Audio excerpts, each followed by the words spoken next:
Looking for me, I presume.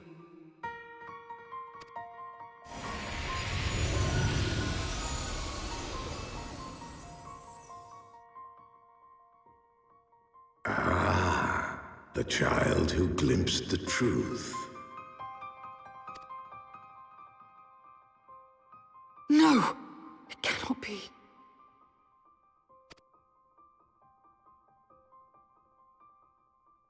She cameth unto me, as didst thou. Alike in gifts, yet set upon different paths.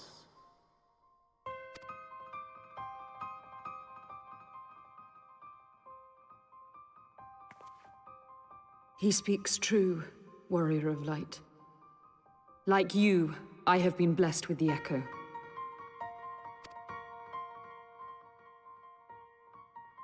The visions terrified me at first. They came without warning. I wondered what I had done to deserve them. But I had no time to ponder such things, once the calamity came. The land turned against us, and in a matter of hours, Falcon's Nest was buried under 10 fulms of ice and snow. We had no choice but to flee for Ishgard. We came to the wall, and while we searched for a way through, there was an avalanche. And then I was alone. So I set forth for Dravania. I knew full well what might happen were I found. But I could not survive on my own. I was found, of course. And not by a mere dragon, but by the great worm Hraesvelgr. And it was then that I knew why I had been given this gift. For with it I heard his voice, and saw the truth through his eyes.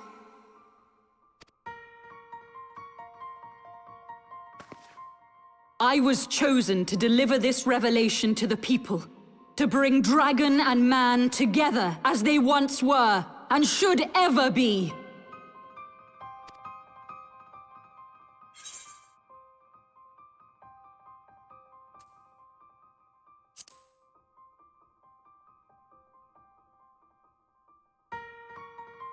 It wasn't supposed to be like that. You have to believe me. It was beyond my control. Children taught to fear the skies, who saw their loved ones slaughtered. Yet the Dravanians, though they know where the fault truly lies, fell upon them with such fury. Men die, and their children forget. But we are everlasting. To us, then is as now. Thou canst not comprehend the violation, the outrage, the fury. I will make this right.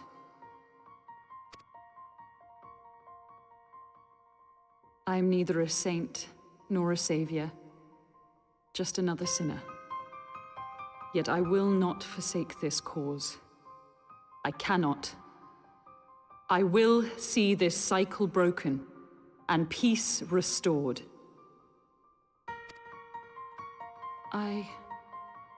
We can do naught else, for we are now as one.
The hero returns. I cannot thank you enough for saving young Imanolane's life. Aye, he told me everything. I've also received letters from both House Zamail and Durandare praising your conduct, and that of House Forton. You've won us much honor, my friend.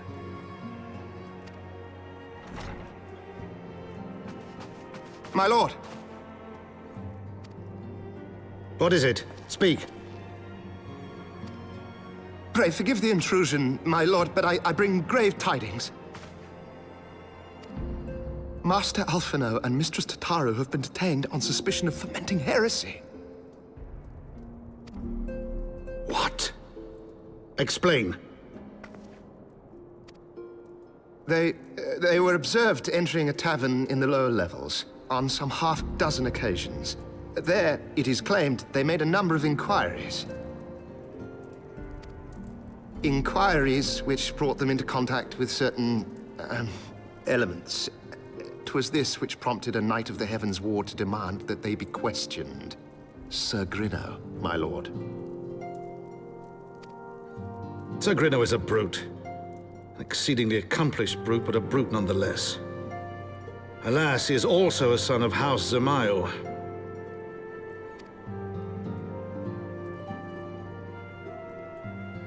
How quickly we forget the petty nature of men. I'd wager your friends are no more than pawns in another of my countrymen's games. Such is the way of things between the high houses.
We are gathered here today under the watchful gaze of the Fury to ascertain the guilt of 2 souls in a trial by combat. Petitioners, step forward.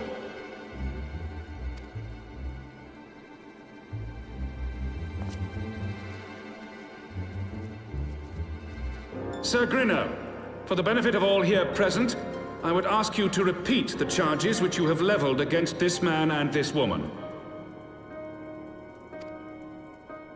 I, Sir Grinno de Zemile, brother of the Heavensward, did bear witness to these 2 foreigners consorting with heretics.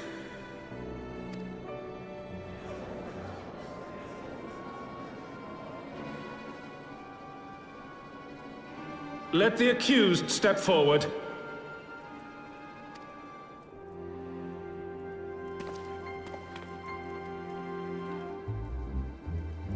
Alfino Leveilleur, Tataru Taru, you have heard the charges leveled against you. Will you take up arms to refute Sir Grinno's claim, and thereby prove your innocence in the eyes of gods and men? I, Alfino Leveilleur, am innocent of this charge, and claim my right to trial by combat. I, Tataru Taru, am innocent of this charge. But I am no warrior and cannot fight. So, I claim the right to name a champion.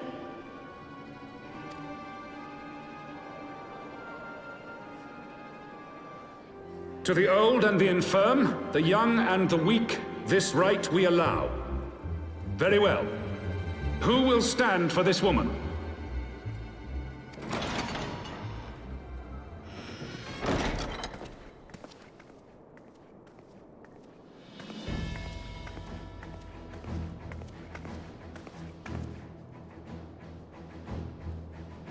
Just as I was beginning to doubt the efficacy of the Ishgardian justice system. Come, my friend. Let us put an end to this mummer's farce.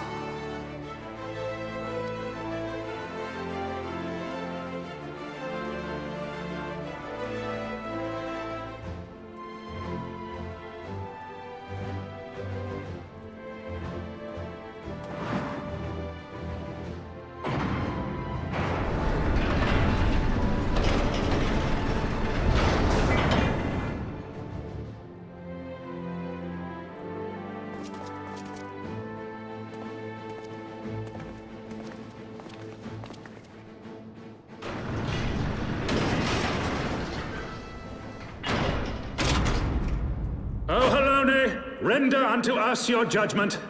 Raise up the righteous, and cast down the wicked.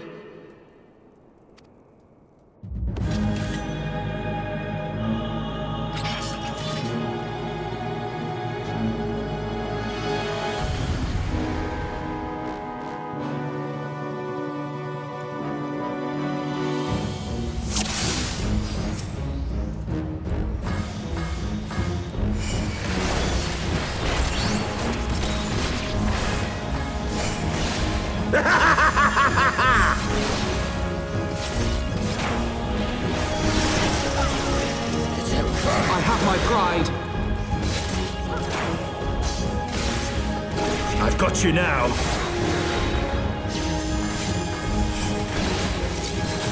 Hells take you!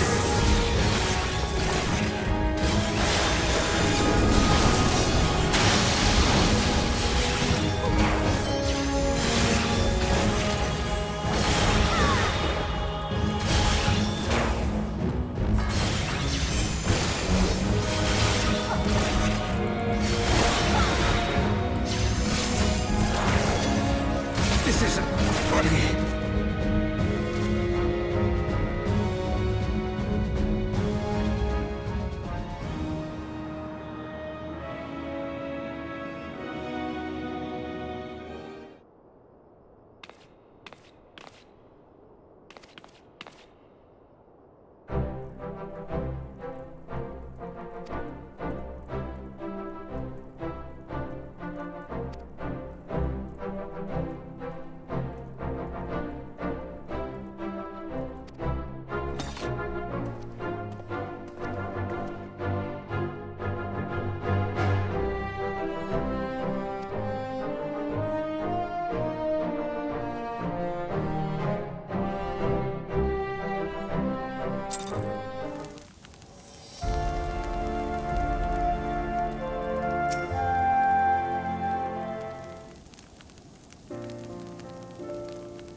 Your Eminence, it is my honor to present to you the Warrior of Light.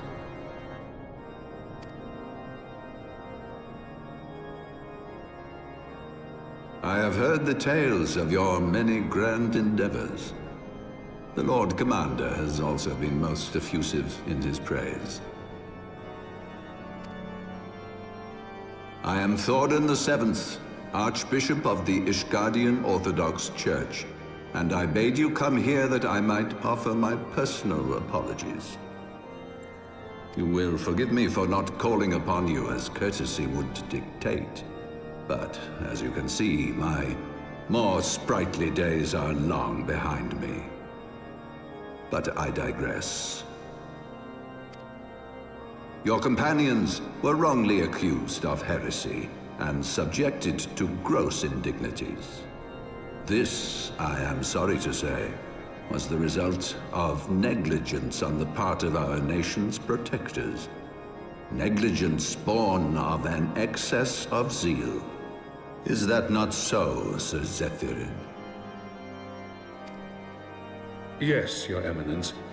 Regrettably, it would appear that we of the Heavensward were in receipt of erroneous information. Sir Grinno has ever been headstrong. He pressed charges before the truth had been ascertained, for which I most sincerely apologize.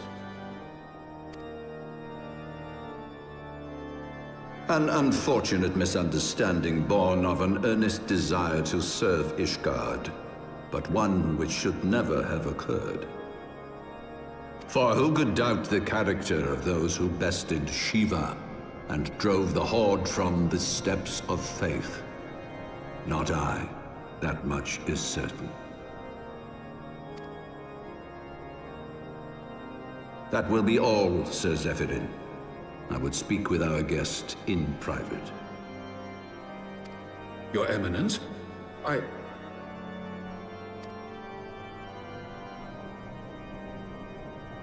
As you wish, Your Eminence.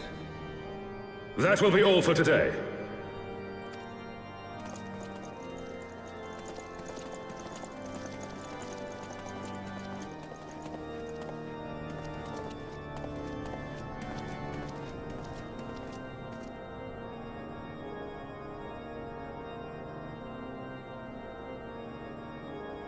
Privacy is a luxury rarely afforded one in my position.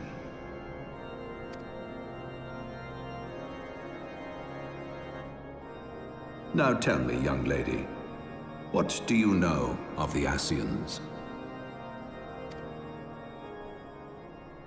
Much and more, I shouldn't wonder, being the bringer of light. You should know that I myself have met with them, have entertained them as guests, even.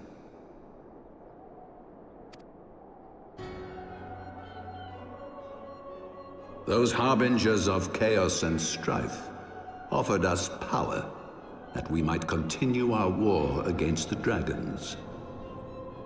I have no intention of aiding their cause, of course, nor less of being their puppet.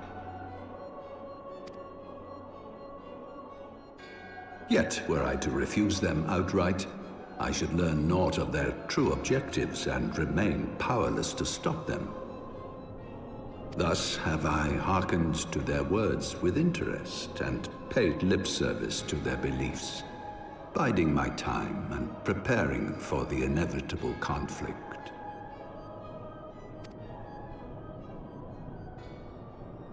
And why do I tell you this? Because there is naught in this world they fear more than the power of the Warrior of Light.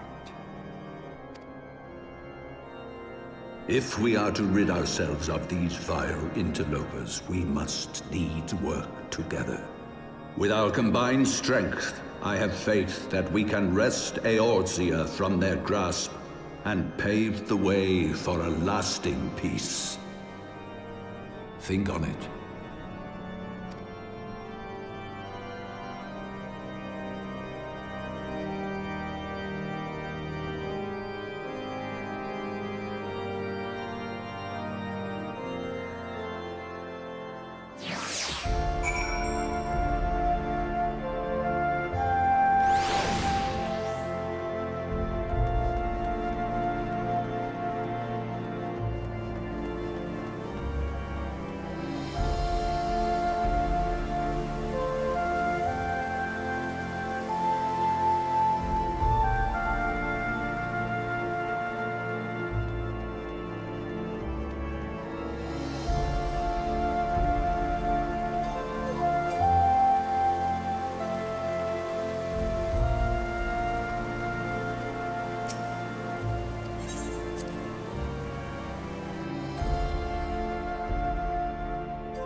There you are.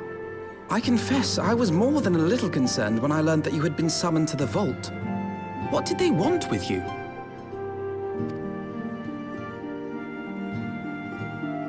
Well, well. A formal apology and an admonishment of those responsible. I see my fears were wholly misplaced.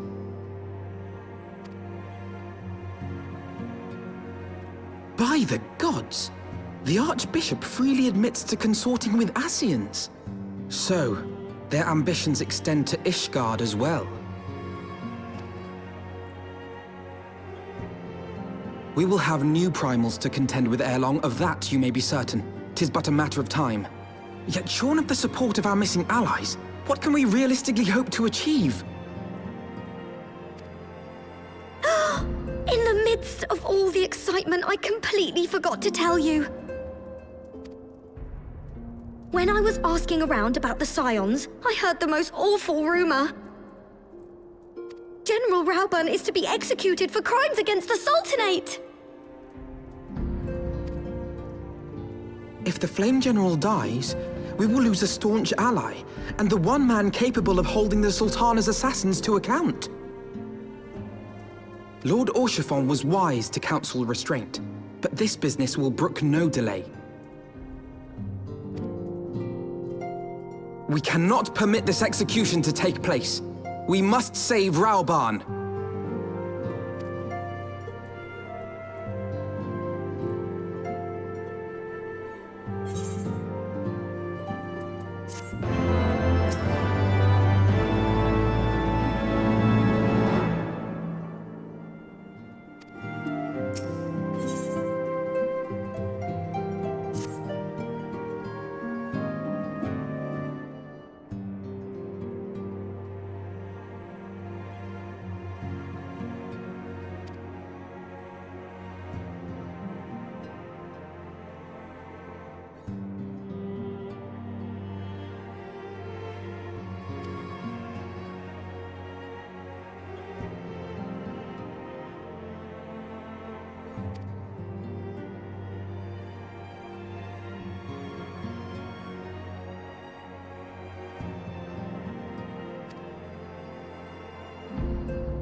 Friends, 'tis good to see you safe and well.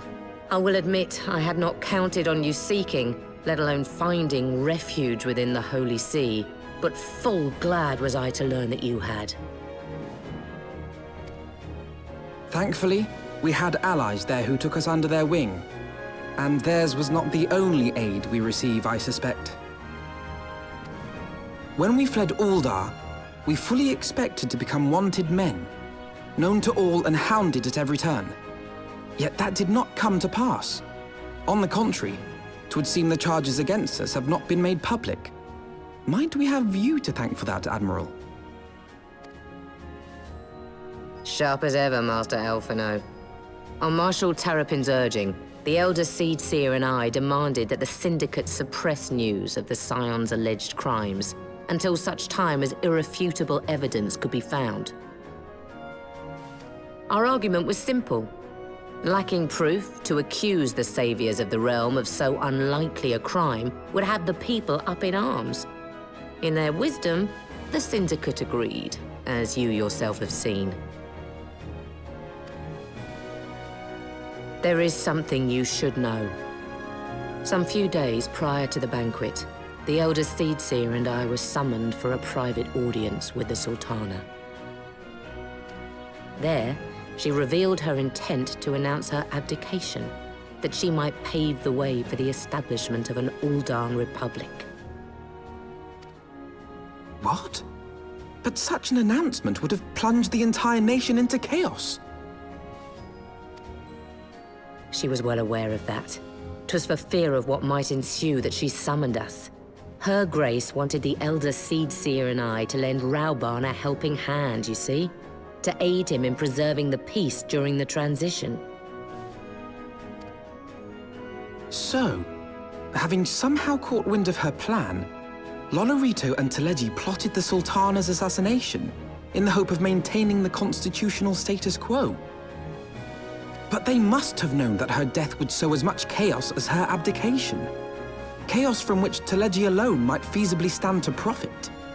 Surely Lolorito would never knowingly... Ah, could it be? I dare not hope.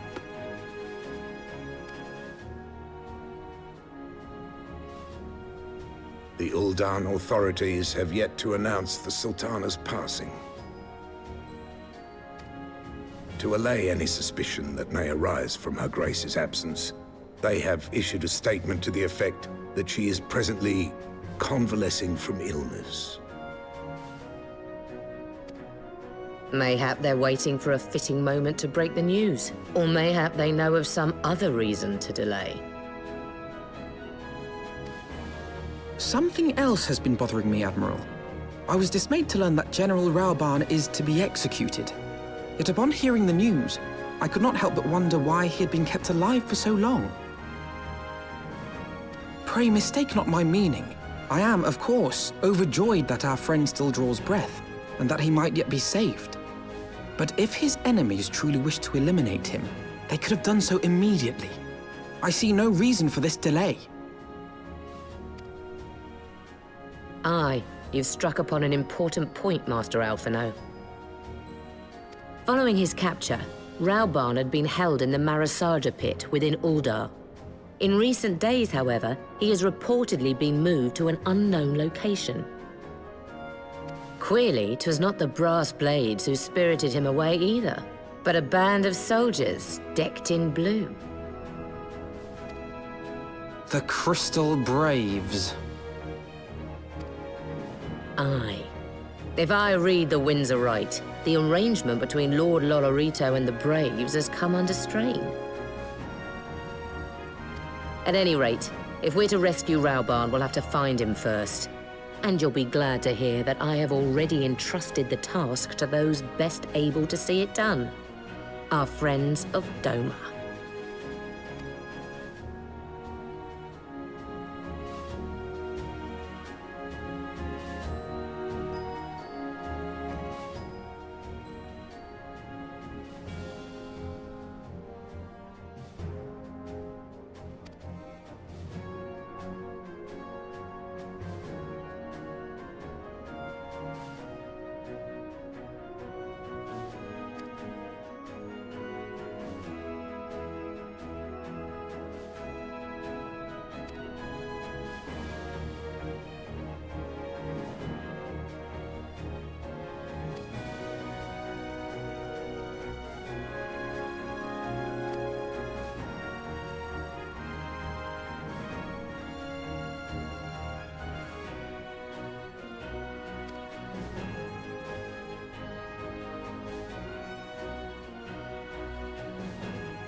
Pray, forgive me my lateness.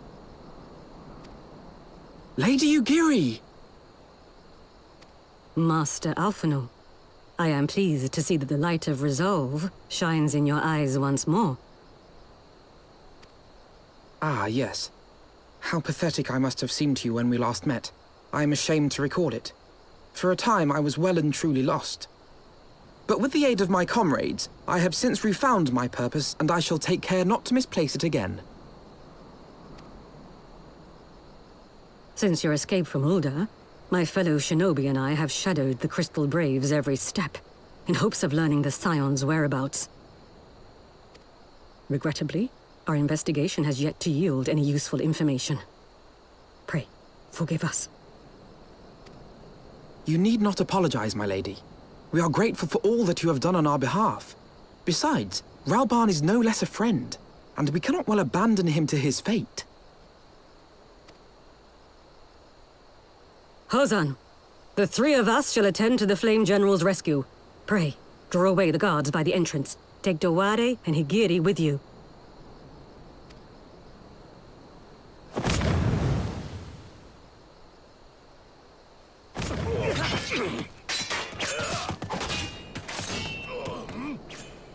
With me!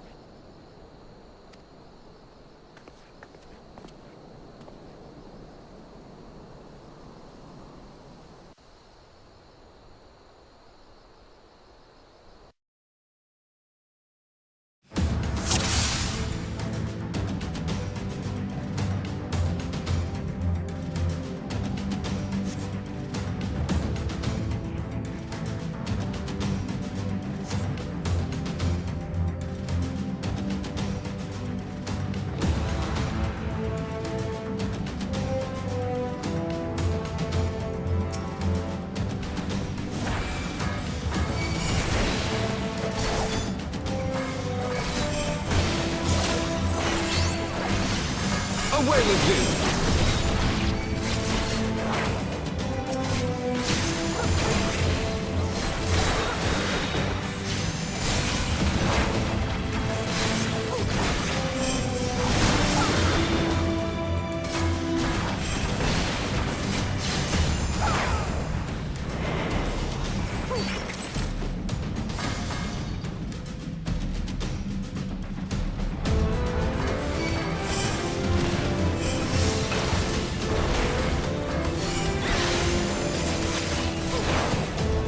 Leave this to me.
is nothing.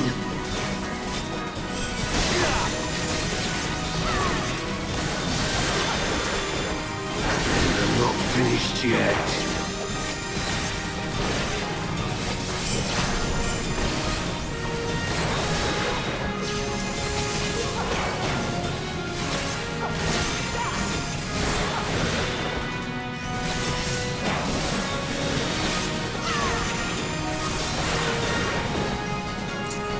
I'll tear you limb from limb!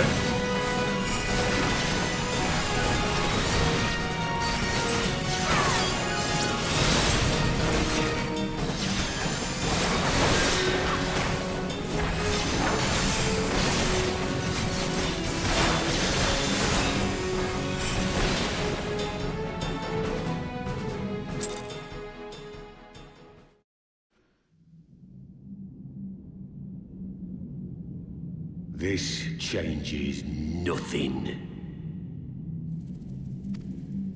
It is over, Ilberd. Lay down your arms and surrender yourself to justice. Justice? Justice for what exactly? 'Twas not I who assassinated the Sultana, boy.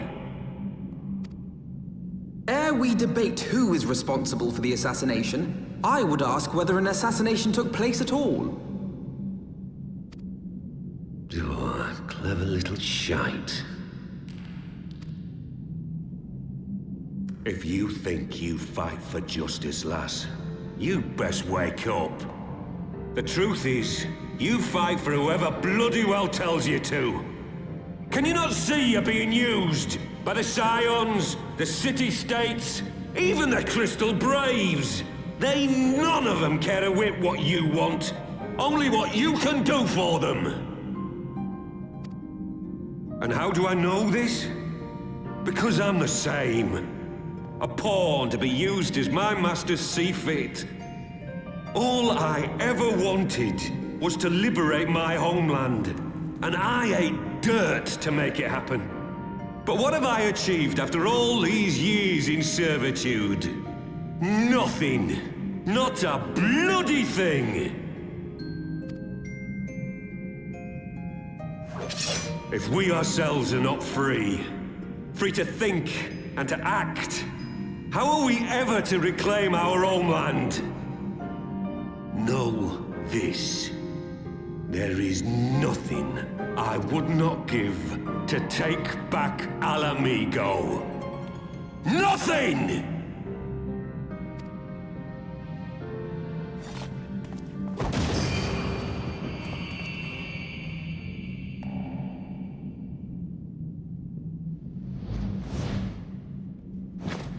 You'll not get away!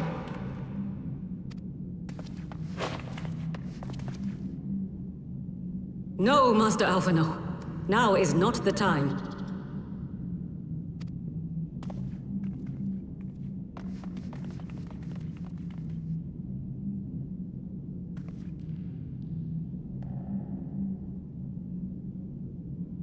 I'm but a cripple and a fool. And still you came for me. I'm in your debt. We are all of us fools of fate, General. But even fools have a part to play.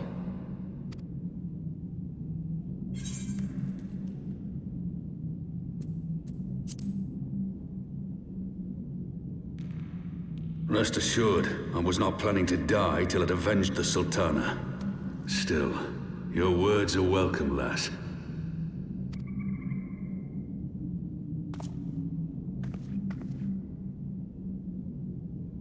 Know this, Ilberd.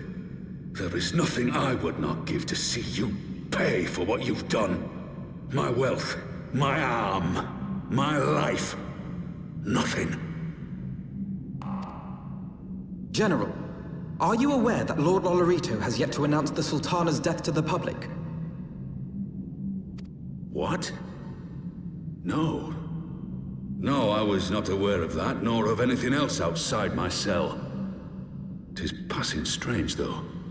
I assumed the bastard would make it known at the first opportunity, and set about tearing down the Sultanate. As did we all. And it is indeed strange that he did not. Strange, or perhaps revealing. Now, I have no conclusive proof, nor do I wish to give you false hope, but I have reason to believe that her grace may yet live. What? But how can that be? Forgive me, friends, but it is not safe here. Let us continue this conversation without...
My dearest friends, praise be unto the 12 for delivering you from the clutches of treachery.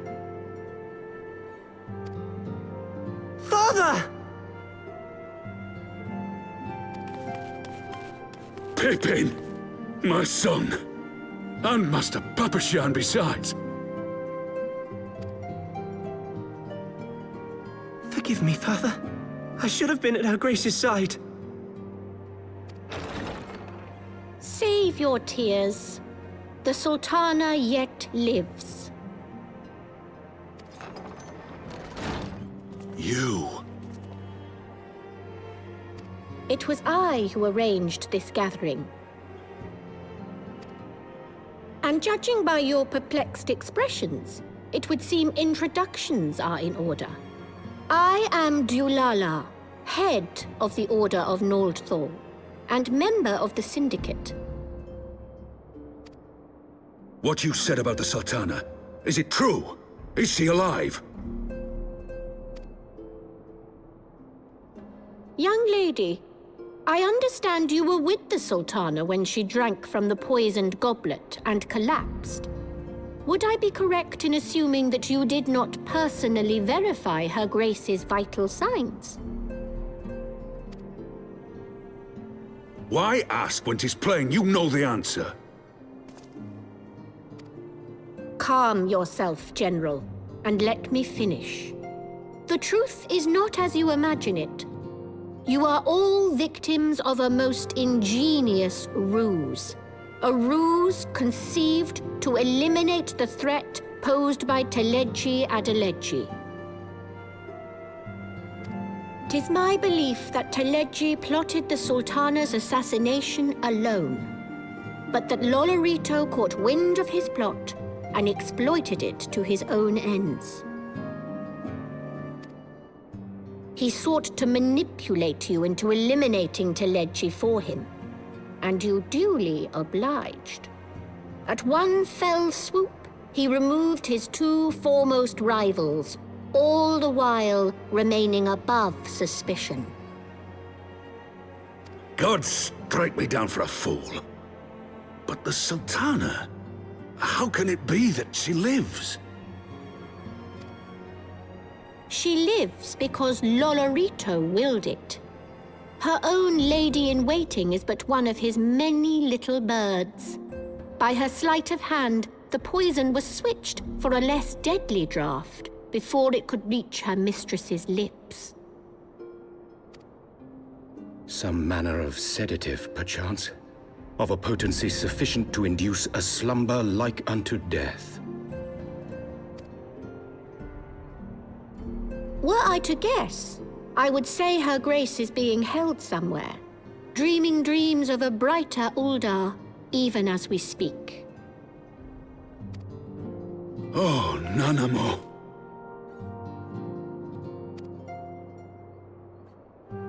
I will never forgive Lolorito for his part in this. Though Lolorito's hands are far from clean, they did pluck Her Grace from the jaws of death. That must count for something. And though one may call the man's methods into question, it cannot be denied that he knows the value of stability, to the very gill, like as not. He craves power, 'tis true, but he has no desire to depose the Sultana. I had never taken sides in your feud with the monetarists, but it was not for want of concern for our nation's welfare. Indeed, 'twas out of the desire to see order restored that I furnished your Far Eastern friends with information and arranged this gathering.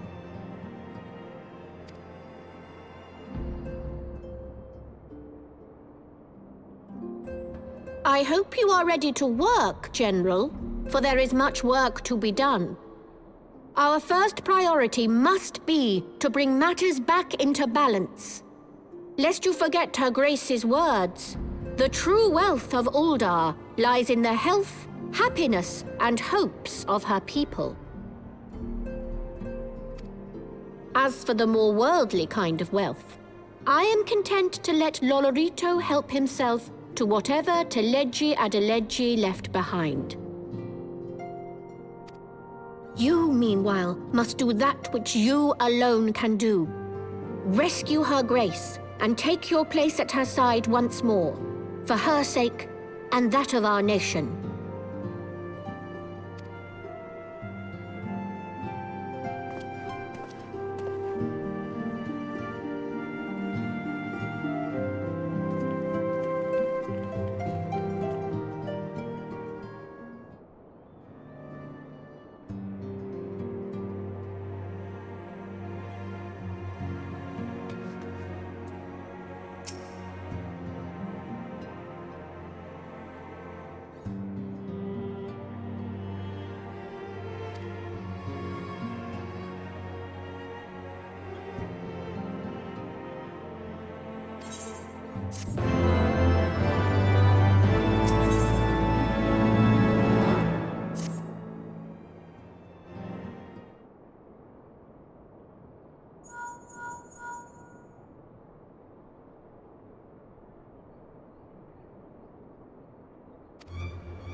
Ishgard cannot well endure another assault.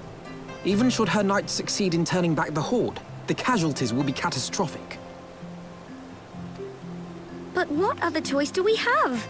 It's not like we can talk it over with them. Dragons and men aren't exactly on speaking terms. With certain notable exceptions.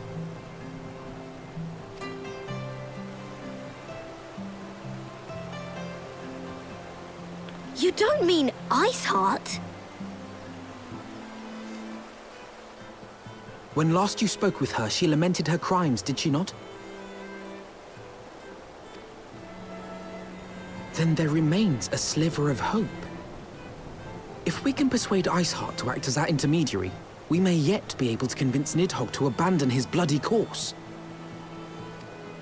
If there is to be a meeting, I would accompany you. Estinian.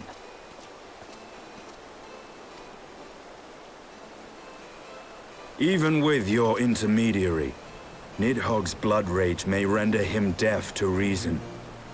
However, the mere attempt may afford our forces precious time to prepare. Of course, you might also consider a more direct approach to ending this conflict. With the power of the Eye at my disposal, and the vaunted strength of the Warrior of Light, we could conceivably slay the beast outright. If we are to risk a face-to-face meeting with the Dread Worm, I for one would feel safer in the company of the Azure Dragoon. However, I should only turn to your lance if my words failed to find their mark. Is that clear? Perfectly. I shall assume that Iceheart enjoys similar diplomatic protection until instructed otherwise. A word of advice. Think carefully before divulging the particulars of this plan to Sir Emeric. 'Twould not do to have the Lord Commander accused of consorting with heretics. Indeed. I thank you for your counsel, Estinian. We shall be honored to have you with us. I am glad to be of service.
I want the defenses of the Outer Ward rechecked. See to it that the ballistas are in good repair and supplied with enough ammunition for a prolonged siege. At once, my lord.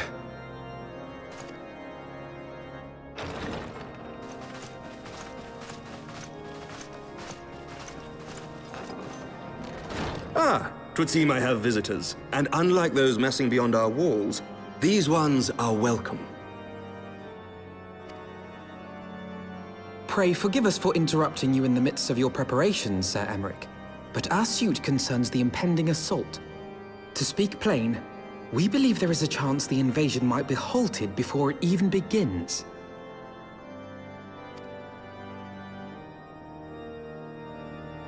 I can divulge little more at this time, but I must nevertheless request that you advise the Holy See to refrain from launching any preemptive sorties whilst we seek to put our plans in motion. I will gladly lend my support to any endeavor that could spare the blood of my countrymen, but I would know more of the cause you would have me champion. Will you not share aught of this mysterious undertaking? Know that I have offered my lance to aid in this endeavor. I cannot claim that its success is assured, but our actions should serve to delay Nidhogg's advance at the very least. Which is more than can be said for the ill-conceived counterattack advocated by the sea's more vocal crusaders. They offer glorious death, but little hope of victory. Aye, their proposal does not inspire confidence. Our resources should rightly be spent shoring up the city's defenses. The Azure Dragoon and the Warrior of Light sallying forth together to face the dread worm Nidhogg.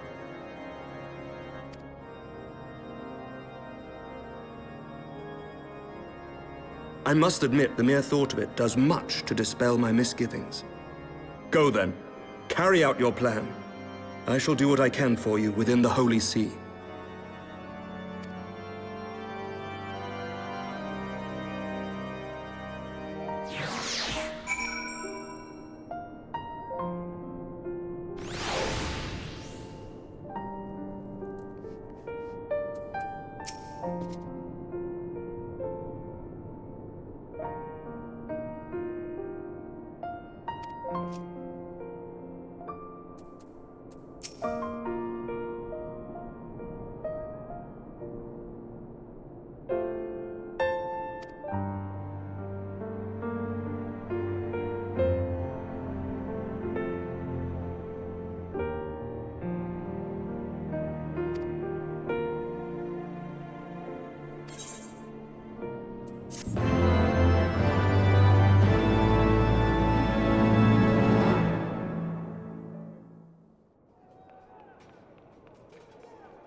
Such commotion.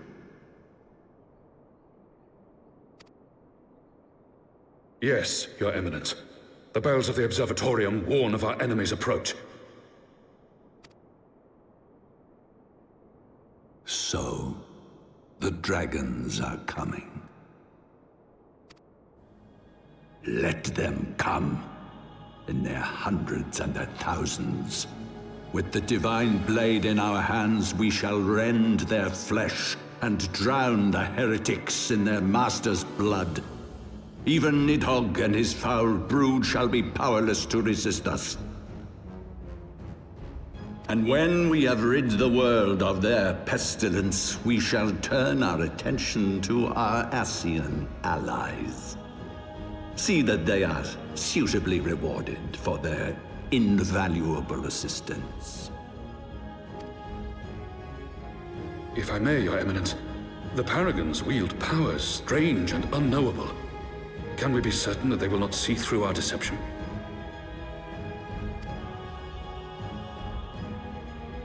We can be certain of naught save the righteousness of our cause. If you would be a true leader of men, you must possess conviction as well as caution.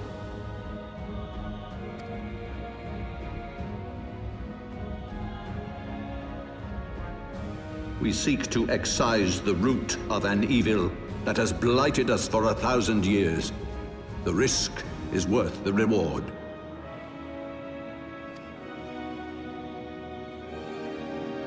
And what of Estinian and this Warrior of Light? They have plans of their own. Leave them to their purpose. We must each play the role we have been given. You and your chosen brothers most of all.